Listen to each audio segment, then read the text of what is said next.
Corona virus کے نام سے جو بیماری پھیلی ہوئی ہے وہ ایک وبائی شکل اختیار کر چکی ہے۔ بہت زیادہ خوفزدہ ہونے کے بجائے احتیاطی تدابیر جو حکومت کی طرف سے یا متعلقہ اداروں کی طرف سے یا اطباء کی طرف سے، ڈاکٹروں کی طرف سے جو ہدایات جاری کی جا رہی ہیں ان کی پابندی نہ صرف یہ کہ مناسب ہے بلکہ شرعاً بھی ضروری ہے۔ اللہ تبارک و تعالیٰ کی طرف رجوع کر کے استغفار بھی کیا جائے، توبہ بھی کی جائے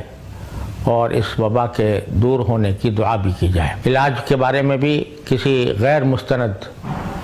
طبیب یا غیر مستند انسان کے مشوروں پر عمل کرنے کے بجائے جو مستند ڈاکٹر ہیں انہی کے بتائے ہوئے مشورے پر عمل کیا جائے اور پینک پھیلانے کے بجائے احتیاط کا پہلو اختیار کیا جائے۔ بڑے بڑے اجتماعات پر پابندی لگائی گئی ہے، اس پابندی کا پورا اہتمام کریں اور کوئی بڑا اجتماع نہ کیا جائے۔ شادی بیاہ کے معاملات بھی اگر شادی سادگی کے ساتھ کرنی ہو تو بے شک سادگی کے ساتھ بغیر کسی اجتماع کے جو سنت کے عین مطابق بھی ہے اس طرح کر لی جائے، ورنہ اس کو مؤخر کیا جائے۔ اسی طرح اگر مساجد کے اندر بڑے اجتماعات ہوتے ہیں تو اس میں صرف فرض نماز کی حد تک لوگ جمع ہوں اور سنتیں اپنے گھر میں پڑھیں، پہلے کی سنتیں بھی اور بعد کی سنتیں بھی گھر میں پڑھنے کا اہتمام کریں، وضو بھی گھر سے کر کے آئیں تاکہ اجتماع کا وقت بہت کم سے کم رہے، اور اسی طرح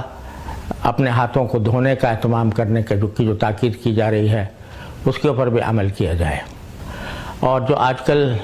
مختلف سوشل میڈیا کے طرف سے مختلف خبریں یا مختلف علاج آ رہے ہیں ان کو غیر مستند باتوں کو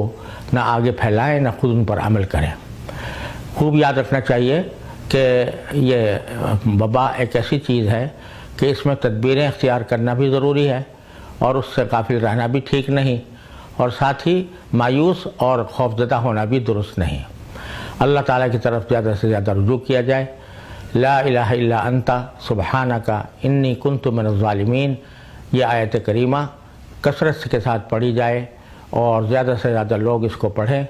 اور اگر ایک گھر میں لوگ مل کر سارے لوگ ملنے سے مراد یہ کہ ہر ایک اپنی اپنی جگہ پر اس آیت کی تلاوت کم سے کم